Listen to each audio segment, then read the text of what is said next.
මේ තියන්නේ ඔයාලා කවුරුත් දන්න මයිකල්ගේ ගෙදර. ඉතින් මේ මයිකල්ගේ ගමටම තියෙන එකම රූපවාහිනිය තියන්නේ අද මයිකල්ගේ තාත්තා ගෙනාපු ලොකුම ලොකු රූපවාහිනිය විතරයි. මෙතනින් දැන් බලමුකෝද මොකද වෙන්නේ කියලා මයිකල්ට. අනේ කිසිම වැඩක් නැහැ ටීවී එක ඉස්සරහමයි මේ මයිකල්. මං කිව්වනේ අපේ මහත්තයා ඔයාලට මේක ගෙන්න කලින්ම. හරි අම්මේ මම තව පොඩ්ඩෙන් ටීවී එක වහන්නම් අනේ.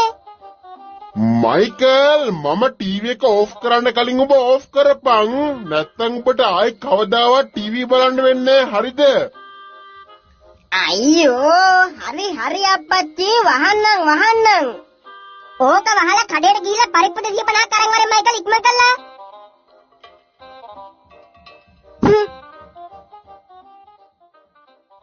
මොන මගුලක්ද මන් දන්නේ මාඩු දවසවත් නිදහසේ ටීවී එක බලන්න නැති.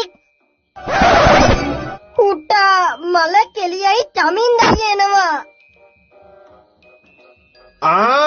මයිකල් මල්ලි උඹ අල්ලගන්න තමයි මං ඉඳියේ. චමින්දයියේ කෝ උඹේදා මගෙන් අර ඉල්ලගත්ත රුපියල් 5000 දෙනවා කිව්වේ අද නේද? කෝ දියම් බලන්න 5000 මේට.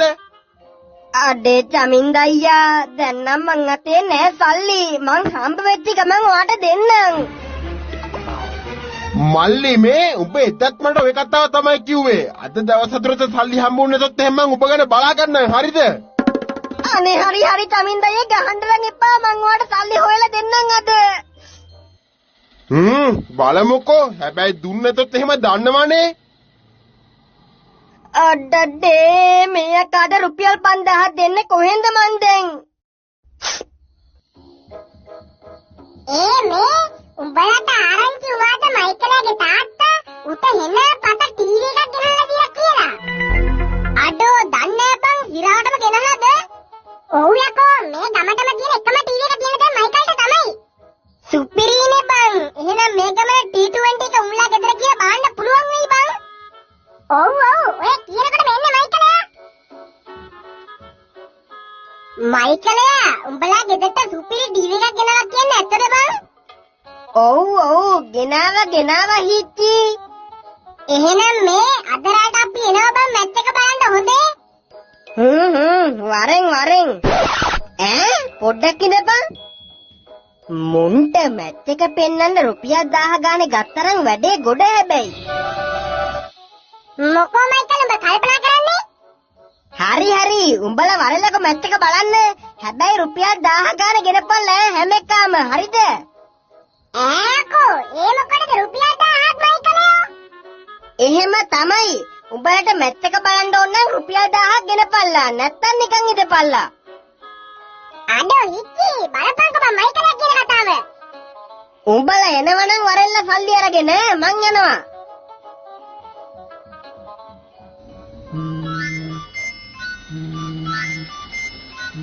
හෙලෝ කවුද මේ කතා කරන්නේ? මයිකල්ගේ පන්තියේ ටීචර් කතා කරන්නේ. මේ මයිකල්ගේ අම්මා නේද? ඔව් ටීචර්. ඇයි දන්නේ? මයිකල්ගේ අම්මේ මොකද මේ මයිකල්ට වෙලා තියෙන්නේ? ඊයේ තිබ්බ මාසික පරීක්ෂණේ ලකුණු 4යි. කිසිම දෙයක් පාඩම් කරලා නෙමෙයි ලියලා තියෙන්නේ. එහෙමද ටීචර්? අපි දන්නේවත් නෑ මාසික පරීක්ෂණයක් තියෙනවා කියලාවත්. මෙහෙම ගියොත් නම් මයිකල්ගේ අම්ම විභාග පාස් කරගන්න බැරි වෙයි. පොඩ්ඩක් හොයලා බලන්න වෙයි මයිකල් ගැන මීට වඩා. හරි ටීචර් හරි. බොහොම ස්තුතියි කතා කළාට. නෝනේ කවුද කතා කළේ? මයිකල්ගේ පන්තියේ ටීචර් කතා කළේ අපේ මහත්තයා. මේ ගමන පේපරේට ලකුණු 7යිලු මයිකල්ට. හප්පට දිරි. ඒ මොකද නෝනේ? ඒ මොකද අහන්නත් දෙයක්ද අපේ මහත්තයා? ආපු වෙලාවෙ ඉඳන් ටීවී එකෙමනේ පාඩම් කරනවා කියලා වේ. ඉන්නකො නෝනේ එහෙනම් මං ටීවී එක ගලවලා මගේ කාමරෙන් හයි කරගන්නම්. එතකොට හරි නේද? ඔව් අපේ මහත්තයා. නැත්තම් මේ වැඩේ කරන්න බෑ මයිකල් එක්ක. අප්පට දිරි උඹලා ආවද? ආවද කියන්නේ කොයි වෙලාවෙද ඇවිල්ලා? මං උදේ ඉඳන් ආච්චි අම්මලා ගෙදර බං ඉඳියේ මේ එන ගමන්. කොහොඹලා සල්ලි ගෙනාවද? සල්ලි නම් ගෙනාවා. හැබැයි මැච් එක ඉවරනකම් වෙන්නපන් ඈ. හරි බං. උඹලා දන්නවනේ මේ මයිකල්ගේ භාගවඩ නෑ කියලා. අම්මෝ කියලා වැඩක් නෑ. අපි දන්නවනේ. හරි කෝ දීපල්ලක සල්ලි ඉස්සෙල්ලාම. මෙතන 5 දෙනාට රුපියල් 5000ක් තියෙනවා ඈ. හරි උඹලා හොම්මම ගෙටපලයන් කොහිච්චි මට පොඩි වැඩක් තියෙනවා ඒක කරගෙන එන්නම් සුදුස් ගාලා චමින්දයියේ කවුද මේ දුර ඇරලා තියන්නේ වරෙන්? උඹද කො සල්ලි ගෙනාවද? ඔව් චමින්දයියේ මෙන්න සල්ලි. ගෙනාව එහෙනම්. මං ගියා එහෙනම් චමින්දයියේ.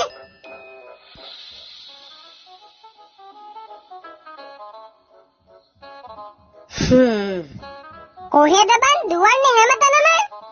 මේ පොඩි වැඩක් ක්ලෝස් කරගන්න ගියා හිටි. කොහොඹලා ගෙදර කවුරුත් පේන්නේ නෑනේ මයිකලයා. ටීවී එක පේන්නත් නෑ.